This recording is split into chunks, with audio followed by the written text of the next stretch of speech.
ஆண்டவருடைய பரிசுத்த நாமத்திற்கு மகிமையுண்டாகட்டும். ஆண்டவராகிய இயேசு கிறிஸ்துவின் நாமத்தினாலே அன்பு கர்த்தருடைய பிள்ளைகளாகிய தங்கள் அனைவருக்கும் ஸ்வீட் ஊழியத்தின் சார்பாக இந்த புதிய மாதத்தில் வாழ்த்துதலையும் ஸ்தோத்திரங்களையும் கூறிக்கொள்வதிலே நான் மிகுந்த மகிழ்ச்சி அடைகின்றேன்.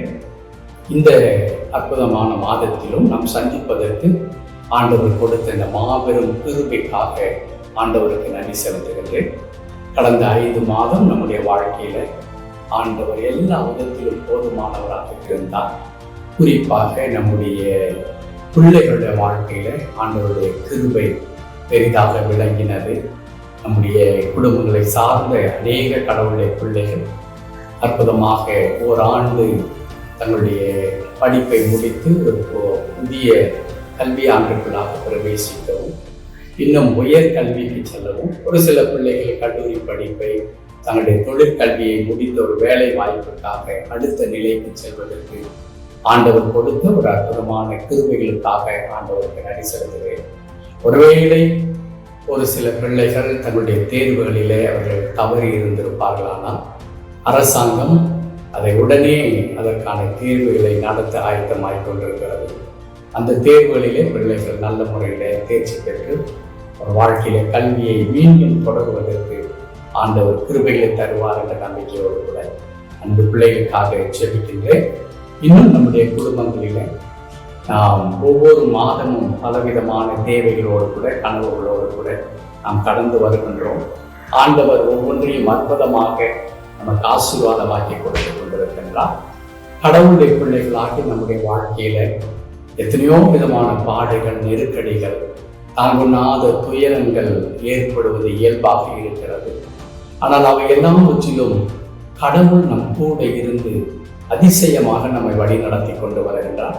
அப்படித்தான் இந்த ஆண்டில் கூட 5 மாதத்தை நாம் கடப்பதற்கு கடவுள் நம்ம கிருபை செய்திருக்கின்றார். இப்பொழுது நாம் ஒரு புதிய மாதத்துக்குள்ளாக நாம் அடியெடுத்து வைத்திருக்கின்றோம். சற்று முன்பதாக நாம் குறிப்பிட்ட வண்ணமாக நம்முடைய பிள்ளைகள் உயர் கல்விகளுக்கு செல்லுகிறார்கள், வேறு வகுப்புக்கு செல்லுகிறார்கள். இதெல்லாமே கல்வியில மிக அதிகமான தேவைகள் நிறைந்த ஒரு மாதமாக இருக்கிறது. பிள்ளைகளுடைய கல்விக்கான தேவைகள் எப்படி சந்திக்கப்படும் என்றெல்லாம் பல கேள்விகள் நமக்குள்ளாக இருக்கிறது. கடவுளுடைய பிள்ளைகள் அநேகர் முன் வந்து ஏழை எளிய பிள்ளைகளுக்கு அவருடைய கல்வியிலே குறிப்பாக உதவி செய்ய வேண்டும் என்று முன் வருகிறதை நாம் அதிகமாக பார்க்கின்றோம். அப்படிப்பட்ட பிள்ளைகளுக்காக நான் ஆண்டவருக்கு நன்றி செலுத்துகின்றேன். நான் தாங்கே கர்த்தருடைய பிள்ளைகள் கல்விக்காகவே பிரத்யேகமாக உதவுவதற்கு தங்களுடைய சின்ன வருமானத்திலே இருந்து அவர்கள் பிரயாசப்பட்டு தேவை நிறைந்த பிள்ளைகளை கண்டுபிடித்து அவர்களுக்கு உதவுகின்றார்கள். அப்படிதான் இன்றைக்கு பல பிள்ளைகள் கடவுளுடைய பெரிதான கிருபையினாலே நன்மை அனுபவிக்கிறார்கள். ஒரு சில பிள்ளைகள் இன்னும் பலவிதமான கேள்விக்குறியோடு கூட இந்த கல்வி கட்டணங்களை நான் எப்படி சந்திக்க போகிறேன், இந்த ஆண்டு என் கல்லூரிக்கான தேவைகளை எப்படி நான் முடிக்கப் போகிறேன் என்றெல்லாம் கேள்விகள் வரும்பொழுது கடவுள் அவர்களுக்கும் நிச்சயமாக ஒரு வழிகளை வைத்திருக்கிறார் என்கிறதான எண்ணம் நமக்குள்ளாக வருகின்றது. அதுதான் நம்முடைய விசுவாசமும் கூட. நிச்சயமாகவே பிள்ளைகளுடைய வாழ்க்கையே கடவுள் எந்த விதமான தோய்வை கொடுக்க மாட்டார். பிள்ளைகள் மிக சிறப்பாக படித்தவர்கள் வருவார்கள் என்கிறதான நம்பிக்கை எனக்கு இருக்கிறது. தொடர்ந்து அப்படிப்பட்ட நம்முடைய குடும்பங்களை சார்ந்த பிள்ளைகளுக்காக ஆண்டவருக்கு நன்றி செலுத்துகின்றேன். அவர்கள் செல்லுகிறதான இந்த புதிய வகுப்புகள் அவர்களுக்கு ஆசீர்வாதமாக இருக்கும்படி ஆண்டவர் கிருபை செய்தார்கள். என் அன்பு கடவுளுடைய பிள்ளைகளை, இந்த மாதத்தில் ஆசீர்வாதத்திற்காக கடவுள் நமக்கு கொடுத்திருக்கின்ற வார்த்தையை சுருக்கமாக உங்களோடு கூட நான் பகிர்ந்து கொள்வதிலே மிக மகிழ்ச்சி அடைகின்றேன். எஸ்ராவின் புத்தகம் 3ஆம் அதிகாரம் 11ஆவது வசனத்திலே இருந்து கடவுளுடைய வார்த்தையை உங்களோடு கூட பகிர்ந்து கொள்ளலாம் என்று சொல்லி கடவுளுக்குள்ளாக நான் உந்தப்படுவதனாலே இந்த வசனத்தை உண்பதாக கொண்டு வருகிறேன். எஸ்ரா 3ஆம் அதிகாரம் 11ஆவது வசனம் இப்படி சொல்லுகிறது: கர்த்தர் நல்லவர், இஸ்ரவேலின் மேல் அவருடைய கிருபை என்றும் உள்ளது என்று அவரை புகழ்ந்து துதிக்கையில் மாறி மாறி பாடினார்கள். கர்த்தரை துதிக்கையில் ஜனங்கள் எல்லாரும் கர்த்தருடைய ஆலயத்தின் அஸ்திவாரம் போடப்படுகிறது நிமித்தம் மகா கம்பீரமாய் ஆரவரித்தார்கள். கர்த்தர் நல்லவர், இஸ்ரவேலின் மேல் அவருடைய கிருபை என்றும் உள்ளது. என் அன்பு கடவுளுடைய பிள்ளைகளே, இந்த வசனத்தினுடைய பின்னணியில் என்ன என்றால், பாபிலோன் தேசத்தில் சிறைப்பட்டு போன மக்கள் தங்களுடைய சொந்த தேசமாகிய இஸ்ரேல் தேசத்திற்கு திரும்பி வருகிறார்கள். அப்படி திரும்பி வரும்பொழுது அழிக்கப்பட்டிருந்ததான தேவாலயத்தை அவர்கள் திரும்ப கட்டும்படியாக அவர்கள் அஸ்திபாரம் போடுகின்றார்கள். அப்படி அஸ்திபாரம் போடுகிறதான அந்த நிகழ்வின் பொழுதுதான் ஜனங்கள் எல்லாரும் ஆண்டவரை துதிக்கின்றார்கள். அப்படி ஆண்டவரை துதிக்கும் பொழுது அவர்கள் என்னவென்று சொல்லி துதிக்கின்றார்கள் என்பதை தான் இன்றைக்கு நாம் தியான பொருளாக நாம் எடுத்துக்கொள்ள போகிறோம். அவர்கள் என்ன சொல்லி துதிக்கின்றார்கள்? கர்த்தர் நல்லவர், இஸ்ரவேலின் மேல் அவருடைய கிருபை என்றும் உள்ளது. இந்த 3 காரியத்தை அவர்கள் சொல்லி ஆண்டவரை துதிக்கிறார்கள். கர்த்தர் நல்லவர், இஸ்ரவேலின் மேல் அவருடைய கிருபை என்றும் உள்ளது என்று சொல்லுகிறார்கள். எந்த சூழ்நிலைகளை சொல்லுகிறார்கள் என்றால், சற்று முன்பதாக நான் குறிப்பிட்ட வண்ணமாய் பாபிலோன் தேசத்திலே அவர்கள் சிறை பிடிக்கப்பட்ட மக்களாக சென்று அங்கே தாங்கொன்னா துயரங்களை அடைந்து தங்களுடைய சொந்த அடையாளங்களை எல்லாம் அவர்கள் இழந்து, அதற்கு பிறகு கடவுளுடைய பெரிதான கிருபையினாலே அவர்கள் திரும்ப தங்களுடைய தாயகம் வருகின்றார்கள். சரித்திரத்தை அதிகமாக நாம் பேச வேண்டாம் என்று நான் விரும்புகின்றேன், என்றால் அது நமக்கு நன்றாக தெரியும்.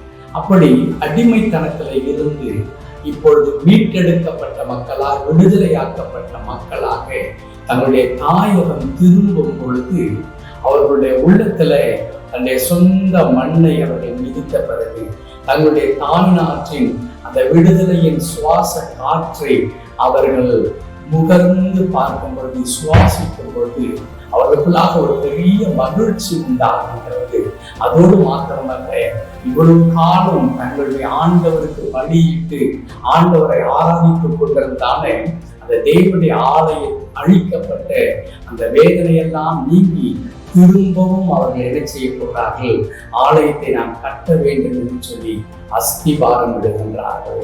அப்படி அஸ்திபாரம் விடும் பொழுது அங்கே மூத்த குடிகளாக இருந்த மக்கள், பழைய ஆலயத்தை பார்த்த மக்கள், அந்த பழைய நாட்களை எல்லாம் நினைவு கூர்ந்து என்ன செய்கிறார்கள்?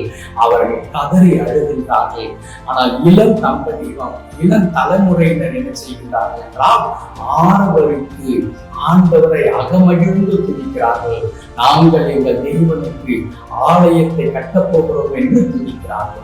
என் அன்பு கடவுளுடைய பிள்ளைகள், அந்த அதிகாரம் முடிக்கும் பொழுது இவ்விதமாய் சொல்லுகிறது, தூரத்தில் இருந்து கேட்கிற மக்களுக்கு இந்த ஆரவாரத்தின் இந்த தொனியானது அது அழுகையின் தொனியா, ஆரவாரத்தின் தொனியா என்று அவர்களால் கண்டுபிடிக்க முடியாத அளவுக்கு ஒரு சத்தம் அவ்வளவு உயரமாக இருந்ததாம். ஏன் அப்படி மகிழ்ந்து இருந்தார்கள்? தங்களுடைய ஆண்டவர் அவர்களுக்கு செய்கின்றதான காரியத்தை நினைக்கும் பொழுது அவ்வளவு சந்தோஷம் அவர்களுக்குள்ளாக இருந்திருக்கிறது. என் அன்பு கடவுளுடைய பிள்ளைகளை, அப்படிப்பட்டதான ஒரு பின்னணியத்திலே இருந்து இந்த வசனத்தை நாம் தியானிக்க வேண்டும்.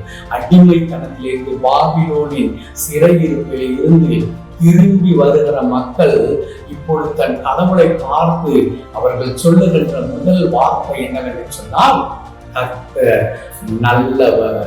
ஆண்டவருடைய பரிசுத்த நாமத்திற்கு மகிமை உண்டாவதாக. என் அன்பு கடவுளுடைய பிள்ளைகளே, நீங்களும் நானும் ஆராதிக்கின்ற கடவுள் நல்லவர் என்ற வார்த்தையை சொல்லும் பொழுதே நமக்கு ஒரு மிகுந்த மகிழ்ச்சி உண்டாகிறது நாம் பார்க்கின்றோம்.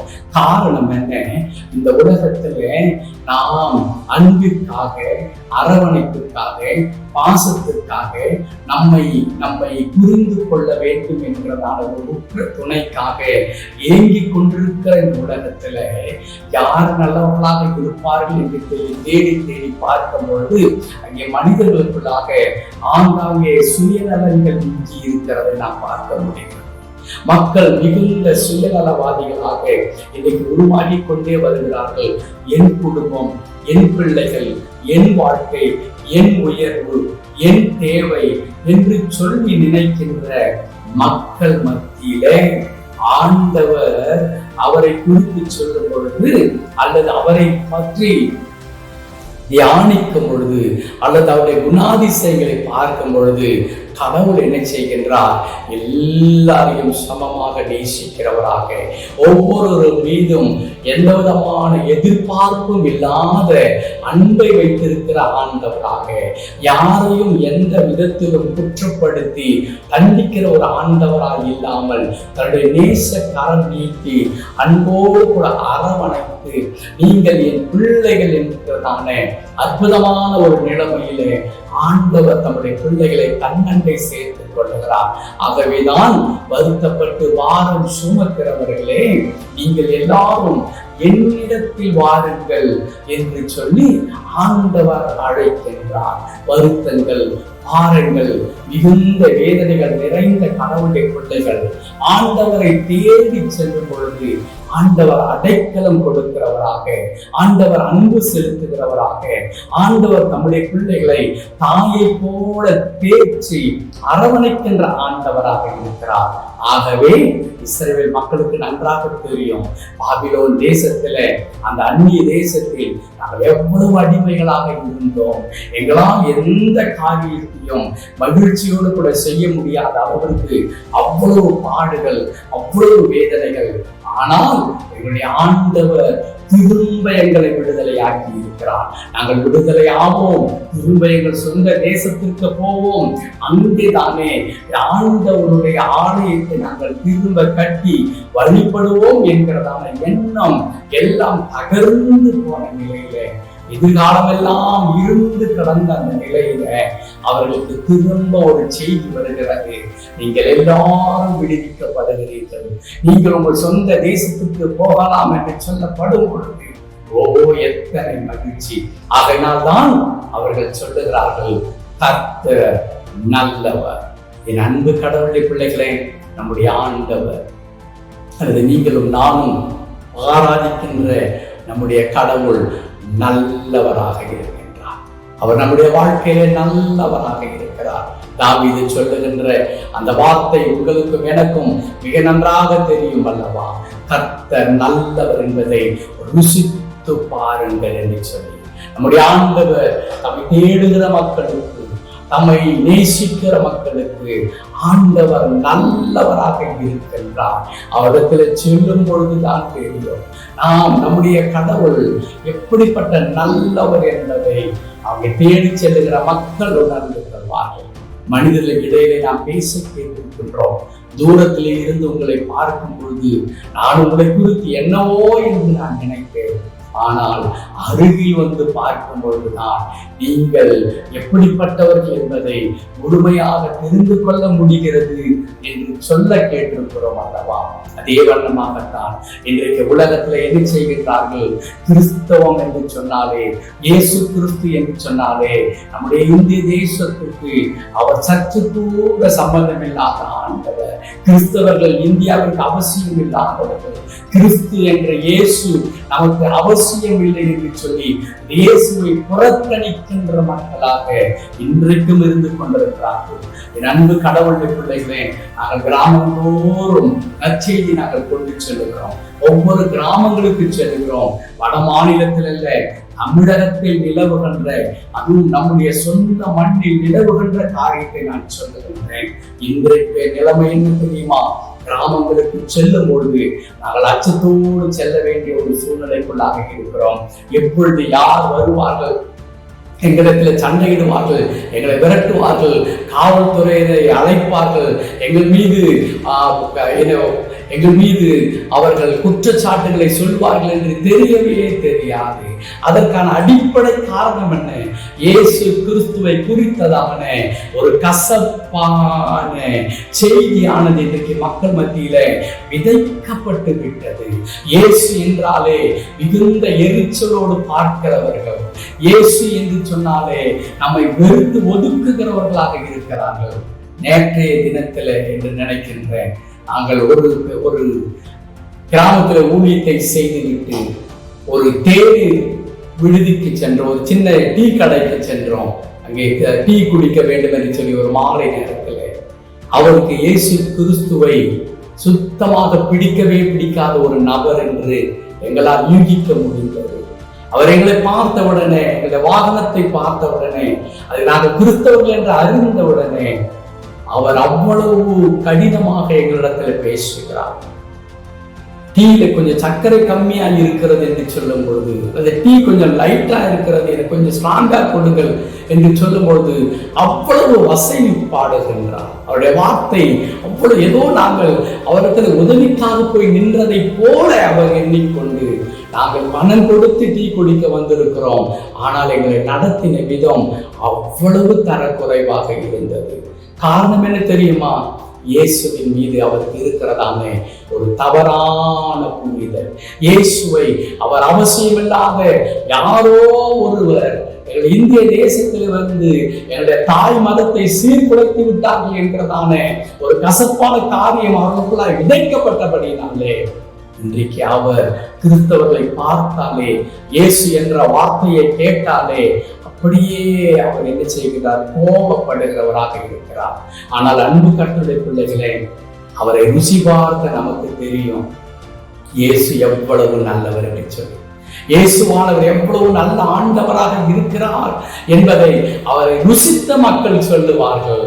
அப்படிதான் இங்கே இருக்கின்றதான மக்கள் சொல்லுகிறார்கள், கர்த்தர் நல்லவர். அன்பு கடவுளுடைய பிள்ளைகளே, நீங்களும் நானும் ஆண்டவரை நாம் ருசித்து இருக்கின்றோம். எந்தெந்த விதத்துல கடவுள் நம்மை ஆசீர்வதித்து இருக்கின்றார், எப்படியெல்லாம் கடவுள் நம்மை பலப்படுத்தி இருக்கிறார், எப்படியாய் ஆண்டவர் நம்முடைய வாழ்க்கையினுடைய தேவைகளிலே அவர் போதுமானவராக இருக்கிறார், நம்மையோ நம்முடைய பிள்ளைகளையோ ஆண்டவர் எவ்வளவு உயர்த்தி ஆசீர்வதித்துக் கொண்டு வருகின்றார் என்பதெல்லாம் நாம் நினைத்து பார்க்கும் பொழுது நம்முடைய கண்களுக்கு அது ஆச்சரியமாக இருக்கிறது. எனக்கு தான் இது நிகழ்ந்திருக்கிறதா? என் குடும்பத்தில் தான் இப்படி நடக்கிறதா? கடவுள் எனக்கு இது செய்ய முடியுமா என்று ஆச்சரியப்படுகின்றோம். அதற்கு அடிப்படை காரணம் நம்முடைய தனிப்பட்ட வாழ்க்கையின் பரிசுத்தமோ, நாம் நல்லவர்கள் என்பதுதான் அல்ல, நீங்களும் நானும் ஆராதிக்கிற ஆண்டவராகிய இயேசு கிறிஸ்து நல்லவராக இருக்கிறார். இங்கே ஆண்டவரை துதித்து பாடும் பொழுது முதலாவது அவர்கள் சொல்லுகிறார்கள், கர்த்தர் நல்லவர். இரண்டாவதாக அந்த வசனத்தில் எழுதியிருக்கிறது, இஸ்ரவேலின் மேல் அவர் கிருபை உள்ளது. இஸ்ரவேலின் மேல், இஸ்ரவேல் யார் என்றால் நமக்கு நன்றாக தெரியும். இஸ்ரவேலர்கள் ஆண்டவரால் தெரிந்து கொள்ளப்பட்ட ஜனங்கள், இஸ்ரவேலர் ஆண்டவரால் பிரித்தெடுக்கப்பட்ட ஜனங்கள், இஸ்ரவேலர் ஆண்டவராலே முன்குறிக்கப்பட்ட ஜனங்கள். ஒருவேளை ஏன் இந்த இஸ்ரவேலரை மாத்திரம் ஆண்டவர் தெரிந்து கொள்ள வேண்டும்? ஏன் இந்த உலகத்துல எத்தனையோ மக்கள் இருக்கிற, எத்தனையோ நாடுகள் இருக்கிறதே, அவர்களை குறித்தெல்லாம் கடவுள் ஏதும் சொல்லாமல் இஸ்ரவேலர்களை மாத்திரம் ஏன் தெரிந்து கொள்ள வேண்டும் என்ற கேள்வி நமக்கு ஏற்படும். அது நியாயமான கேள்வியும் கூட. ஆனால் உபாகமத்திலே நீங்கள் வாசித்து பார்த்தால் தெரியும், இஸ்ரவேல் மக்களை அன்றைக்கு ஆண்டவர் தெரிந்து கொள்வதற்கான காரணம் என்ன என்று அங்கே மிக தெளிவாக எழுதியிருக்கிறது. நீங்கள் இந்த பூமியின் மீது திரட்சியான ஜனம் என்று சொல்லி உங்கள் தேவனாகிய கர்த்தர் உங்கள் மேல் அன்பு வைக்காமல் நீங்கள் கொஞ்சமாயிருந்தீர்கள், நீங்கள் கொஞ்சம் ஜனங்களாயிருந்தீர்கள். ஆகவே கடவுள் உங்களை தனக்கென்று தெரிந்து கொண்டார் என்று எழுதியிருக்கிறது. என் அன்பு கர்த்தருடைய பிள்ளைகளே, நான் இன்னொரு வார்த்தையில் அதை குறித்து சொல்ல வேண்டும் என்றால், அந்த இஸ்ரவேல் மக்கள் எப்படி இருந்தார்கள் தெரியுமா? அடிமைகளாகவும், ஒன்றுமில்லாதவர்களாகவும், சொற்பமானவர்களாகவும், அடையாளம் தெரியாதவர்களாகவும் இருந்தார்கள். அப்படி அடையாளம் தெரியாத அந்த மக்களை ஆண்டவர் தனக்கென்று தெரிந்து கொள்கிறார். தன்னுடைய ஜனமாக, தன்னுடைய சொந்த ஜனமாக கடவுள் தெரிந்து கொள்ளுகின்றார். இஸ்ரவேலர் கர்த்தருக்கு சொந்தமான ஜனங்களாக இருந்தார்கள். வேதத்தில் இப்பொழுது நாம் படிக்கின்றோம், அந்த இஸ்ரவேலர் மீது என்ன இருந்ததாம்? ஆண்டவருடைய கிருபை இருந்தது. நம்முடைய சொந்த ஜனங்களின் மீது ஆண்டவர் கிருபை வைத்தார் என்று எழுதியிருக்கிறது. ஆண்டவர் கிருபை வைத்தார். கிருபை என்றால் என்ன? தி அன்கண்டிஷனல் ஃபேவர் ஆஃப் காட். நிபந்தனையற்ற, எந்த விதமான எதிர்பார்ப்பும் இல்லாத ஆண்டவர் கொடுக்கின்ற ஒத்தாசை இருக்கிறதே, அதற்கு பெயர்தான் தி கிரேஸ் என்று சொல்லக்கூடிய கிருபை, ஆண்டவருடைய உதவி, ஆண்டவருடைய ஒத்தாசை தம்முடைய பிள்ளைகளாகிய அந்த இஸ்ரவேலர் மீது ஆண்டவர் என்றைக்கும் வைத்திருக்கின்றார். ஆண்டவர் என்றைக்கு வைத்திருக்கிறார். என் அன்பு கடவுளுடைய பிள்ளைகளே, இஸ்ரவேல் மேல் அவருடைய கிருபையை வைத்திருக்கிறார் என்று எழுதியிருக்கிறது. ஆம், அவருடைய இரத்தத்தினாலே கழுவப்பட்டு நாமும் அவருடைய பிள்ளைகளாக நாம் அழைக்கப்பட்டிருக்கின்றோம். இன்றைக்கு நமக்கு கொடுக்கப்பட்டிருக்கிற பெயர் என்ன? ஆவிக்குரிய இஸ்ரவேலர்கள். நீங்களும் நாமும் ஆவிக்குரிய இஸ்ரவேலர்களாக நாம் இருக்கின்றோம். இந்த ஆவிக்குரிய இஸ்ரவேலர்களாகிய நம்மீதும் என்ன இருக்கிறது தெரியுமா? கர்த்தருடைய கிருபை இருக்கிறது. கர்த்தருடைய பரிசுத்த நாமத்திற்கு மகிமை உண்டாகட்டும். எத்தனை அற்புதம்! ஆகவேதான் கிறிஸ்தவர்கள் ஸ்லாக்கியம் பெற்றவர்கள். ஆகவேதான் கிறிஸ்தவர்கள் ஸ்லாக்கியம் பெற்றவர்கள். அவர்கள் மீது ஆண்டவருடைய கிருபை இருக்கிறது, ஆண்டவருடைய ஒத்தாசை இருக்கிறது. ஆண்டவர் எந்த சூழ்நிலையிலும் அவர்களை கைவிட மாட்டார். எந்த சூழ்நிலையிலும் அவர்கள் நிர்கதியாக விடப்பட மாட்டார்கள். எந்த சூழ்நிலையிலும் அவர்கள் கைவிடப்பட மாட்டார்கள். ஏனென்றால் அவர்கள் மீது ஆண்டவர் கொடுக்கின்ற உதவி என்பது, ஒத்தாசை என்பது நிழலை போல கடந்து வந்து கொண்டிருக்கிறது. என் அன்பு கடவுளுடைய பிள்ளைகளே, இன்றைக்கு நம்முடைய வாழ்க்கையில கடவுள் கிருபையை கொடுத்து நம்மை வழிநடத்தி கொண்டே வருகின்றார் என்பதை ஒருவராகின நாம் மறுக்க முடியுமா? இல்லவே இல்லை. இன்றைக்கு அநேக மக்களுடைய சாட்சியை நாம் கேட்கின்றோம். எவ்வளோ பேர் பகிர்ந்து சொல்லுவார்கள், நான் ஆண்டவரை ஏற்றுக்கொள்வதற்கு முன்பதாக அவ்விதமாக நான் இருந்தேன், ஆண்டவரை ஆசீர்வதித்தார், இன்றைக்கு நான் மாத்திரமல்ல என் சந்ததி உயர்ந்திருக்கிறது என்று சொல்றான். அதைதானே நம்முடைய கடவுள் நமக்கு வாக்குத்தத்தம் பண்ணி இருக்கின்றார். 1000 தலைமுறை மட்டும் நான் இரக்கம் செய்கிறதாக இருக்கிறேன் என்று கடவுள் சொன்னார். இஸ்ரவேல் மக்கள் அவ்வளவு சாக்கியம் பெற்ற மக்களாக இருக்கின்றார்கள். அற்புதமாக இந்த மக்கள் ஆண்டவரை துதிக்கும் பொழுது சொல்லுகிறார்கள், இஸ்ரவேலின் மேல் அவருடைய கிருபை இருக்கின்றது. நம் மீது ஆண்டவருடைய கிருபை இருக்கிறது. என் அன்பு கடவுளை பிள்ளைகளே, ஆண்டவருடைய ஒத்தாசை நம்மீது இருக்கிறது. மூன்றாவதாக இந்த வசனத்துல இந்த கிருபை ஒரு சீசனல் கிருபை அல்ல, இல்லையா? ஏதோ ஒரு காலத்துல கொடுக்கப்படுகிறது, அதற்கு பிறகு எடுத்துக் கொள்ளப்படுகிறது அல்ல. அருமையாக சொல்லுகிறார்கள், இஸ்ரவேலின் மேல் அவருடைய கிருபை என்றென்றும் உள்ளது. எவ்வளவு பெரிய கிருபை, எவ்வளவு பெரிய அதிசயம்! என்றென்றும், எல்லா நேரத்திலும் எல்லா சூழ்நிலையிலும் ஆண்டவருடைய கிருபை அவர்கள் மீது இருக்கிறதா? அன்பு கர்த்தருடைய பிள்ளைகளே, இன்றைக்கு ஆண்டவருடைய கிருபை என்றென்றும் இருக்கிறது என்ற வார்த்தை இருக்கிறதே, அந்த வார்த்தையை நாம் நினைக்கும் பொழுது எவ்வளவு மகிழ்ச்சி நமக்குள் வருகிறது தெரியுமா? எது இருக்கிறதோ இல்லையோ, யார் என்னை நேசிக்கிறார்களோ இல்லையோ, யார் என் பக்கத்திலே வந்து ஆதரவாய் நிற்கிறார்களோ இல்லையோ, யார் எனக்கு உதவி செய்கிறார்களோ இல்லையோ, கர்த்தருடைய கிருபை என்றென்றும் என் மீது இருக்கிறது. அந்த கிருபை ஒரு நாளும் என்னை வெட்கப்படுத்தாது, ஒரு நாளும் நம்மை கைவிடாது, ஒரு நாளும் நம்மை நிர்கதியாய் விட்டு விடாது. அந்த கிருபை நம்மை தூக்கி எடுக்கும். எந்த சூழ்நிலையிலே நாம் இருந்தாலும், எந்த நிலையில் இருந்தாலும் ஆண்டவருடைய கிருபை நம்முடைய வாழ்க்கையில போதுமானதாக இருக்கிறது. என்றென்றைக்குமான கிருபை, என்றென்றைக்குமான கிருபை. ஒருவேளை நாம் நம்பி இருக்கிறவர்களுடைய சூழ்நிலைகள் மாறலாம். உதவி செய்வேன் என்று சொல்லுகிறவர்கள் உதவி செய்ய முடியாமல் போகலாம். அல்லது நீ பயப்படாது என்று சொல்லுகிறவர்கள் நாம் பயப்படுகிற நேரத்தில் நம் பக்கத்தில் நிற்க முடியாத நிலைக்கு அவர்களே மாறி போகலாம். ஆனால் என்றென்றைக்கும் என்று சொல்லப்பட்டிருக்கிறதே, அந்த வார்த்தை உண்மையாகவே அது என்றென்றைக்கும் தான், அது என்றென்றைக்கும் தான். அதற்கான ஒரு அடையாளம் என்ன தெரியுமா? இந்த 2025ஆம் ஆண்டை துவங்கின நாம் 5 மாதத்தை முடித்திருக்கிறோமே. எவ்வளவு அழகான, எவ்வளவு அற்புதமான, எவ்வளவு நல்லவர்கள் இல்லையா? இந்த 5 மாதத்திலே காணாமல் போய்விட்டார்கள். ஆனால் கடவுள் உங்களுக்கும் எனக்கும் இரக்கம் பாராட்டி, not that we are good people, நாம் மிக நல்லவர்கள் என்பதினால் அல்ல, ஐயோ இவனை விட்டு விட்டால் எனக்கு யாருமே இல்லையே என்பதினால் அல்ல. ஆண்டவர் நம் மீது வைத்திருக்கிற இரக்கம், ஆண்டவர் நம் மீது வைத்திருக்கிற கிருபை, அதுவும் என்றென்றும் இருக்கிற கிருபையானபடியாலே இந்த 5 மாதத்தை முடித்து 6வது மாதத்திற்குள்ளாக நாம் வந்திருக்கின்றோம். அன்பு கடவுளை பிள்ளைகளே, கர்த்தர் நல்லவர். இஸ்ரவேலின் மேல் அவருடைய கிருபை என்றும் உள்ளது. பயப்பட வேண்டாம். ஒரு புதிய மாதத்தை துவங்கி இருக்கிறேன், அல்லது என் வாழ்க்கை கேள்விக்குறியாகிவிட்டது, நான் நினைத்ததெல்லாம் தரைமட்டமாகிவிட்டது, இதற்கு மேல் என் வாழ்க்கையில் எந்த துன்பமும் இல்லை, நான் செட்டில் ஆகிவிட்டேன், everything God settled என்று சொல்லி நாம் நினைத்திருந்திருக்கலாம். ஆனால் திடீரென்று வாழ்க்கையில் ஏற்பட்ட பூகம்பம், ஏற்பட்ட குழப்பம் நம் வாழ்க்கை ஒருவேளை தரைமட்டமாக்கி இருக்கலாம், தலைகீழாகி இருக்கலாம்.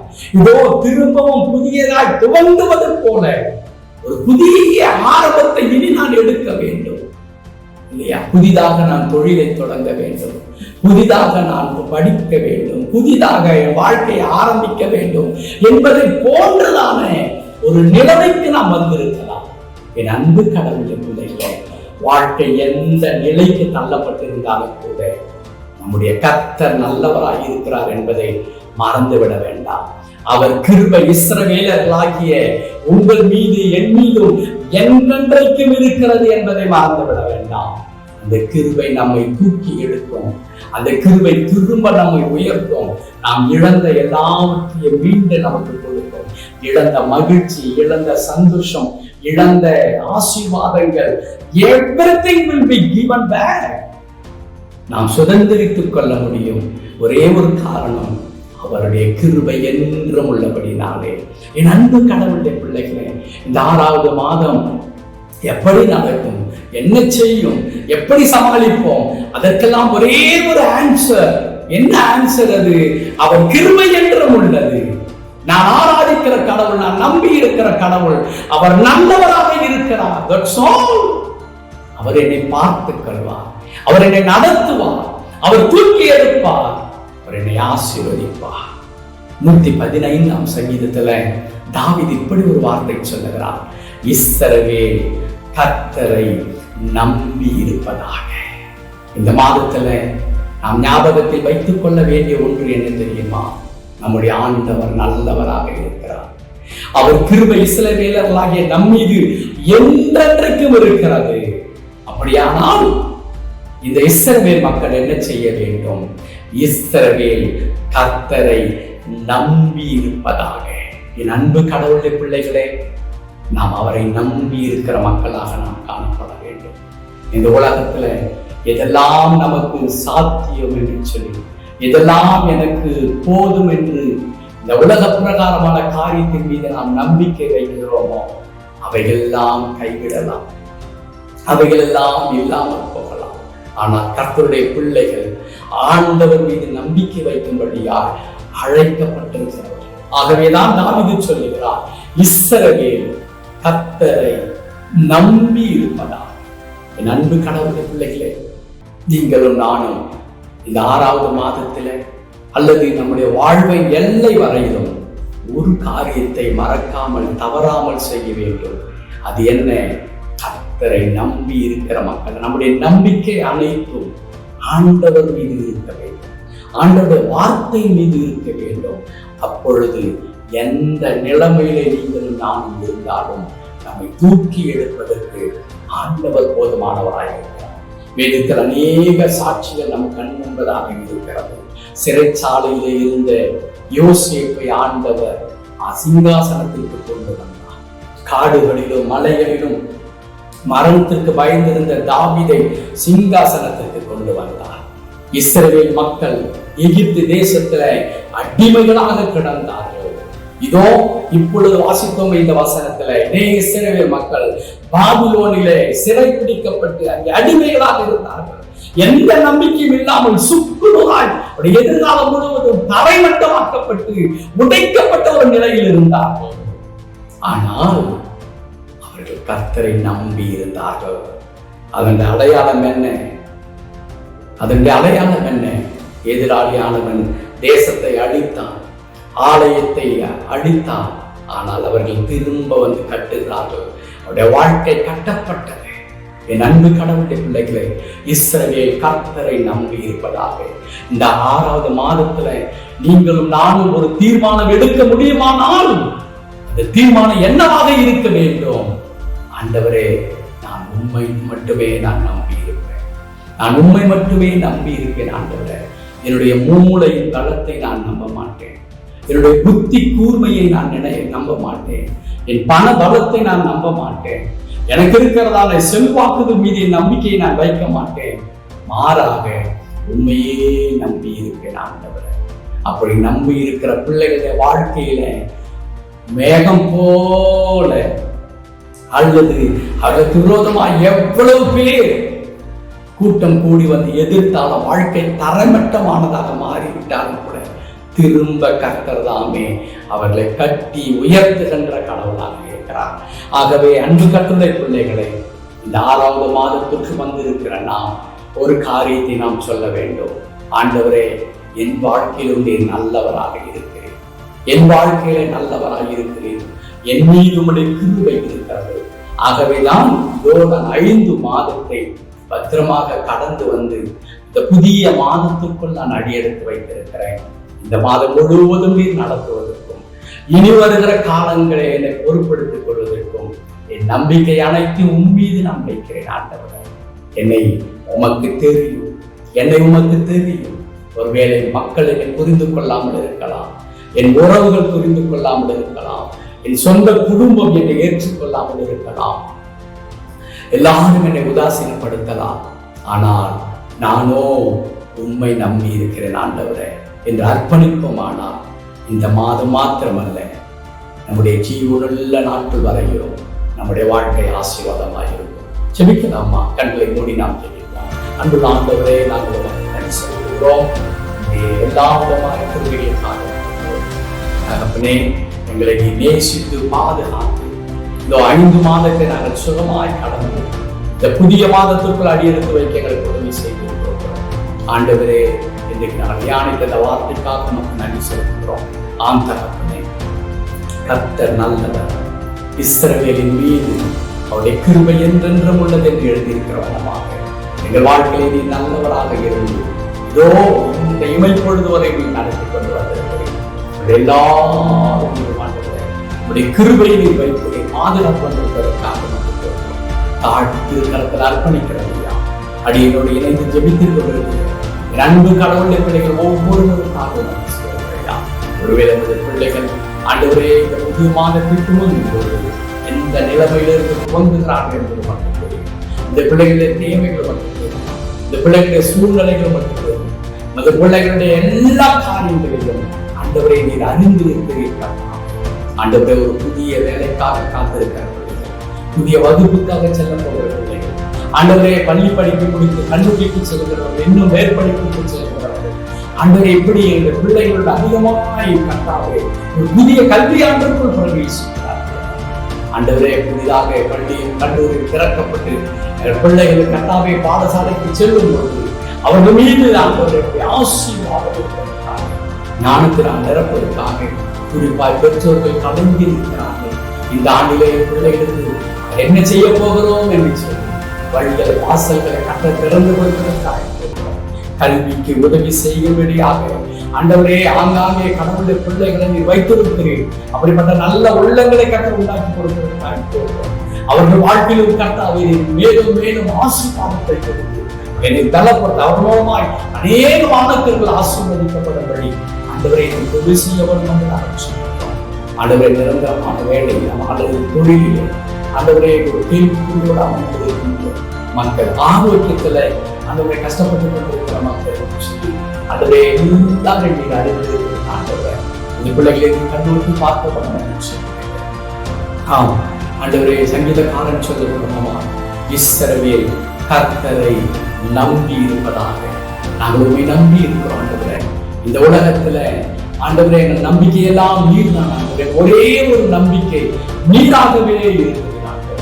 இந்த திருக்கரத்தில் எங்களை தாழ்த்தி அர்ப்பணிக்கின்றோம். இந்த மாதம் முழுவதும் தொடர்ந்து வழி நடத்தும்படியாக ஆசீர்வதியும் தரப்படும். இப்ப நாமத்தில் ஜெபிக்கிறோம் எங்கள் நல்ல பிதாவே. ஆமென். ஆமென். நம்முடைய கர்த்தராகிய இயேசு கிறிஸ்துவின் கிருபையும் பிதாவாகிய தேவனுடைய அன்பும் பரிசுத்த ஆவியானவரின் ஐக்கியம் சமாதானம் வழிநடத்துதல் ஆசீர்வாதமானவர். கடந்த நாட்கள் முழுவதும் அவர் நம்மை நேசித்து நம்முடைய வாழ்க்கையில நல்லவராக இருந்து அவருடைய கிருபை நம் மீது வைத்து வழி நடத்தினதை போல இந்த புதிய மாதத்திலும் நம்முடைய வாழ்க்கையில நல்லவராகவே நம்மை ஆண்டவர் இருப்பது அவருடைய கிருபை என்றென்றும் இருக்கும் என்ற வாக்குத்தத்தத்தின்படியே கிருபையை எல்லா சூழ்நிலையிலும் நமக்குள்ளாய் போகிறது ஆசீர்வதித்து நம்முடைய தேவைகளை அனைத்தும் சந்தித்து தொடர்ந்து வழி நடத்துவாராக. ஆமென். ஆமென். சேர்ந்து சொல்வோம், என் ஆத்துமாவே கர்த்தரை ஸ்தோத்திரி, என் முழுவதும் பரிசுத்த நாமத்தை ஸ்தோத்திரி, என் ஆத்துமாவே கர்த்தரை ஸ்தோத்திரி, கர்த்தர் செய்த சகல வல்லமையுள்ளவராக. ஆமென். Thank you very much. May God bless you.